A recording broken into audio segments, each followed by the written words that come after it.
What if you could step through a portal into the past? What if you had the chance to stop a tragedy before it happened? Would you take it?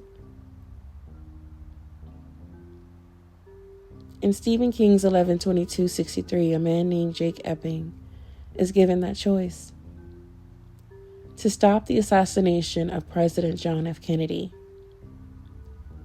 But as Jake learns, the past doesn't want to be changed. It fights back. Today on Ink and Impact, we step into that story. Not only the fiction, but the fact. The moment in Dallas, the man behind the rifle, and the question of fate versus free will.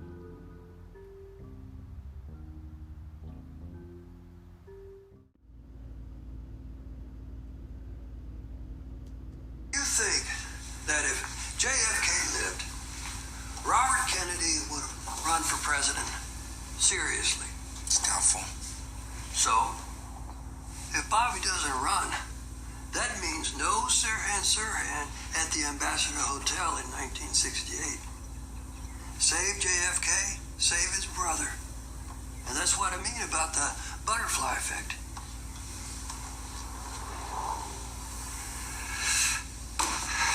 Then there's Vietnam. Oh, okay, so if you save JFK, then there's no Vietnam? Johnson was the one who escalated everything in Nam. If Kennedy had survived, no way does that escalation continue. Those boys would have lived. Well, I get it. But changing the past to make it how you think it should be, it just seems... You think Vietnam unfolded exactly as it should have? That reason American history was just hunky-dory. That saving JFK is just a theory. You don't know what is going to change. You know what I know? You save Kennedy's life, you make the world a better place. God damn it. Al, Don't you want to do any fucking thing that matters? I'm just saying you don't have any proof. You don't know that what you do in the past is going to change anything here.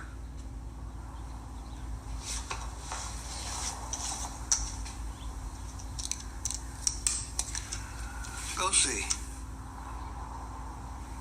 What do you want? You want me to go stab someone? No, Jake. There's a tree out there. Carve something in it. Jesus Christ.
Next time you go through, that carving won't be there. Why? Each time you go in, everything resets. It's always 11:58 on October 21st, 1960. You saw how everything looked exactly the same? Yeah. No matter how long you stay. 3 weeks, 3 years. When you come back, only 2 minutes will have passed here. 2 minutes? Who makes up these rules? I'm just explaining that if you want to change something forever, you can't ever go back. Going back erases what you did before.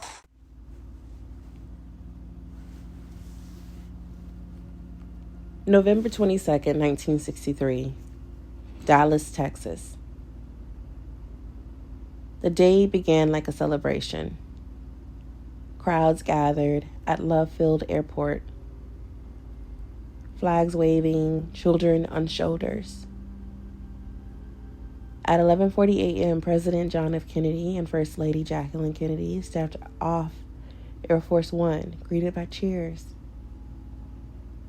At 11:55 a.m., the motorcade began its route through Dallas. At 12:29, the motorcade entered Lily Plaza.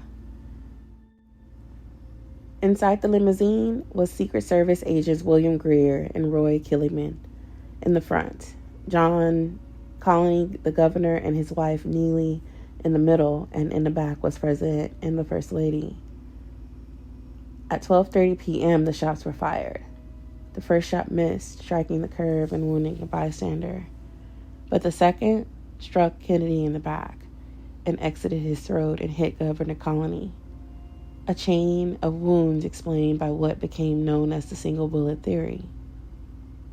The third shot was fatal, shattering Kennedy's head, and with it, the innocence of a nation.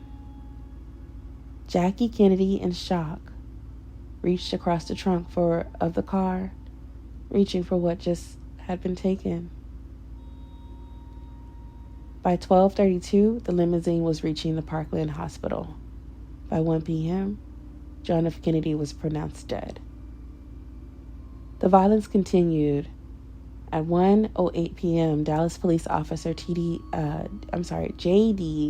Tibbet was shot and killed. And by 1 p.m., a young man named Lee Harvey Oswald was under arrest. 2 days later, Oswald himself was killed by Jack Ruby, live on television. At 2:38 p.m., aboard Air Force One was Lyndon B. Johnson, sworn in as the 36th President of the United States.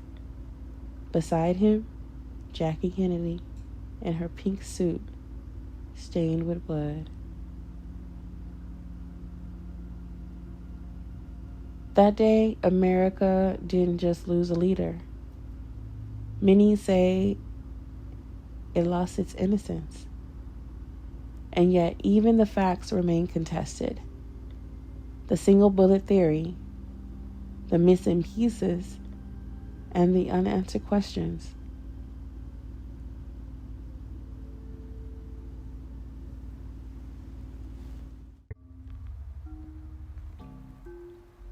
So who was Oswald? Lee Harvey Oswald was born October 18th, 1939 in New Orleans. I didn't even know that because of his accent, with him being so, with the Soviet Union for so long, I don't know. But his father died before he was born. He grew up moving from place to place without stability. At 17, he dropped out of high school and joined the Marines, searching for structure, or should I say a mission. He was a capable sharpshooter, but an indifferent soldier. In the ranks, he began to express pro-Soviet radical views. By 1959, he left the Marines, and within days, he was on a ship to the Soviet Union. In Minsk, he worked and married Marina Prusakova, became a father, but never found belonging. Rejected as a citizen there, dismissed in America upon his return, Oswald was always in between, always restless. By 1963, at just 24 years old, Oswald was young, angry, isolated, and searching for significance. So why Kennedy? The president represented something Oswald couldn't touch: power, hope, visibility. To strike Kennedy was to strike the nation, to force the world to see him. But the truth is, Oswald never told us. Jack Ruby's bullet silenced him before the interrogation. His motives live only in fragments, speculation, and myth. And yet his actions carved themselves into history. That's major. That shows a lot with little insight.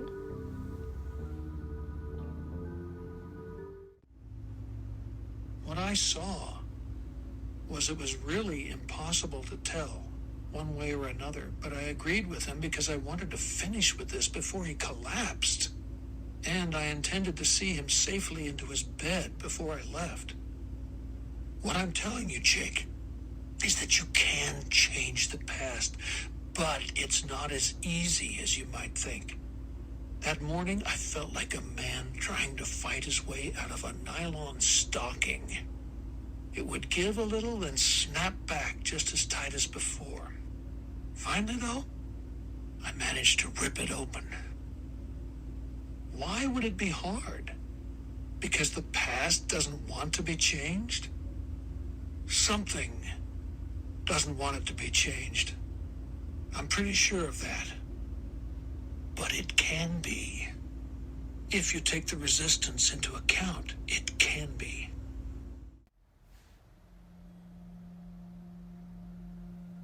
So here's the parallel. In fiction, Jake Epping fights against time itself. On the day of the assassination, the world resists him. Trees fall, obstacles rise. The past pushes back against his attempt to rewrite it. In reality, Lee Harvey Oswald sits at a table assembling his rifle, timing himself, piece by piece, motion by motion, rehearsing the precision it would take to change history. For him, nothing pushes back. Two men, two missions, both convinced that their determination could alter the future. Jake's mission, to save a president. Oswald's mission, to kill one. Jake's battle, the resistance of time. Oswald's battles, the obscurity of being forgotten. Now, what we need to focus on is what is really heaviest. One man tried to stop history, and the other one wrote it in blood.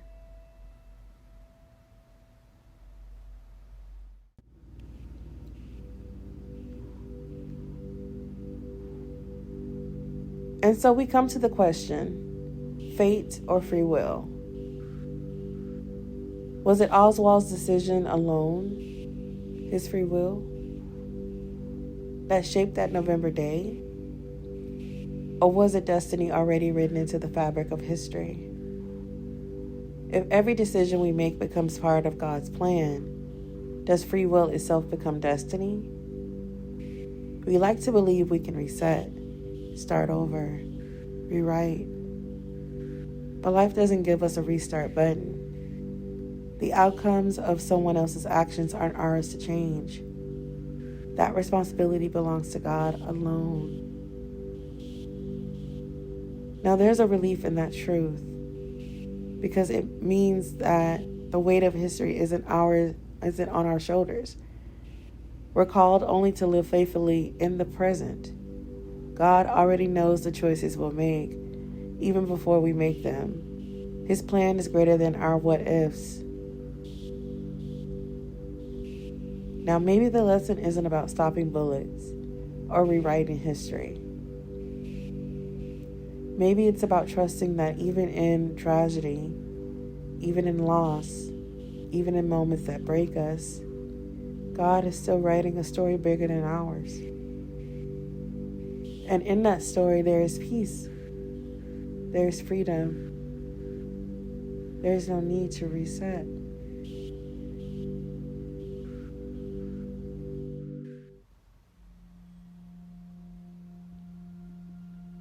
But what if Jake did succeed?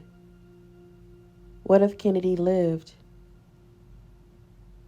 In Stephen King's story, Jake saves the president.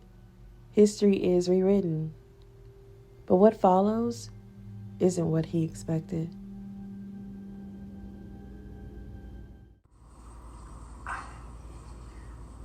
Just answer me one thing. What was John F. Kennedy reelected in 1964? What you want to know about Kennedy for?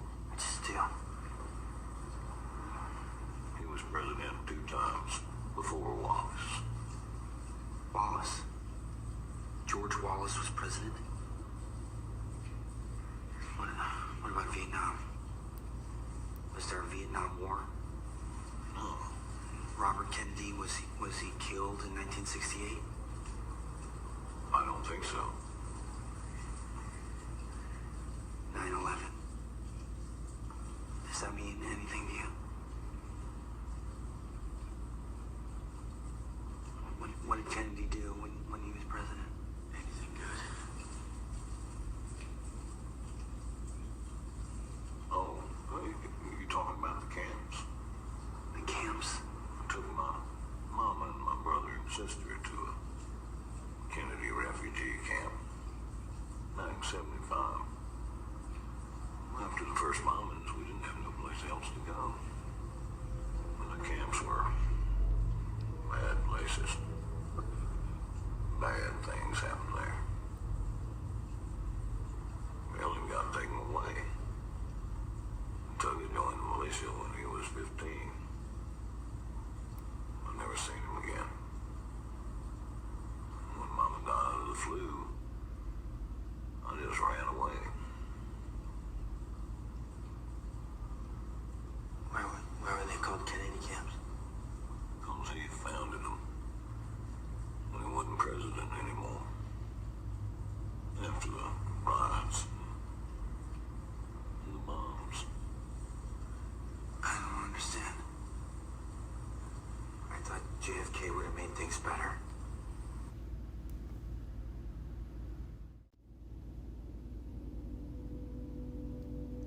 This is where the butterfly effect comes in. The idea that even the smallest change in the past, the flap of a butterfly's wings, can cause massive, unpredictable consequences in the future. Saving one man might seem like it fixes everything, but in reality, it could unravel the world we know. Wars could break out differently. Lives could be lost instead of saved, and the hope that we thought we were protecting might disappear altogether.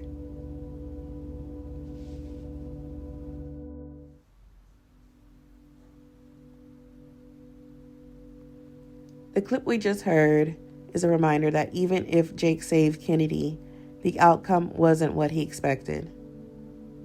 That takes us straight into the idea of the butterfly effect.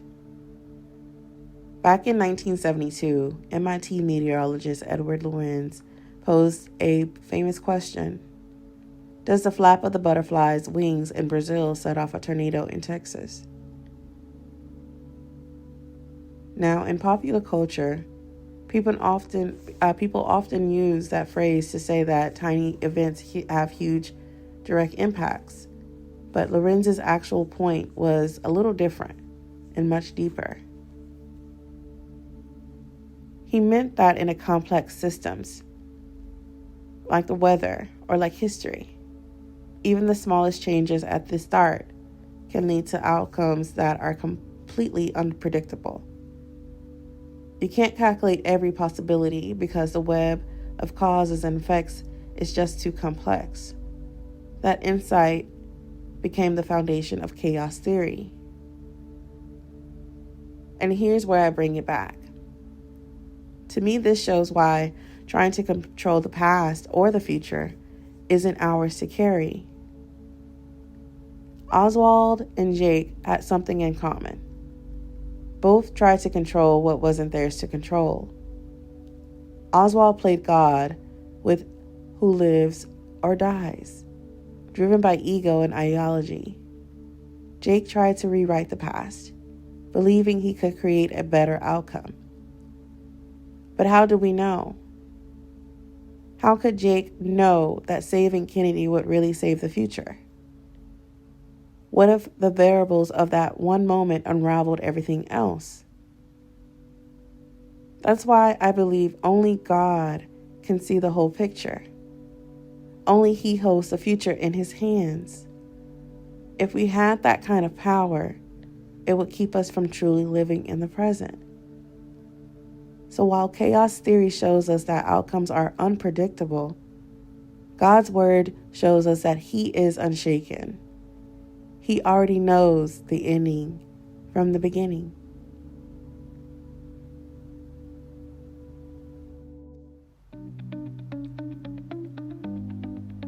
And so as we step back from the story of JFK, Oswald, and Jake Epping, remember this.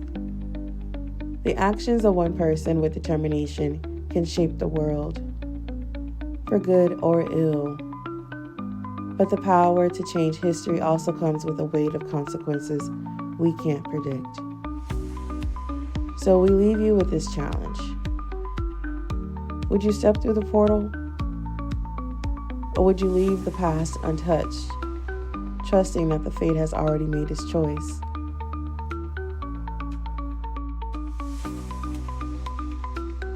And for all the listeners looking to bring a little inspiration and creativity into their life, visit illyinc.com to shop our latest Halloween collection. Save up to 15% when you become a Lily Petal member. Don't miss out. And join the Lily Lounge community on Facebook and Instagram to share your art, your ideas, and your love for all things inspirational. Remember, you guys, I'm Jazz. Stay rooted, stay grounded. Bye for now.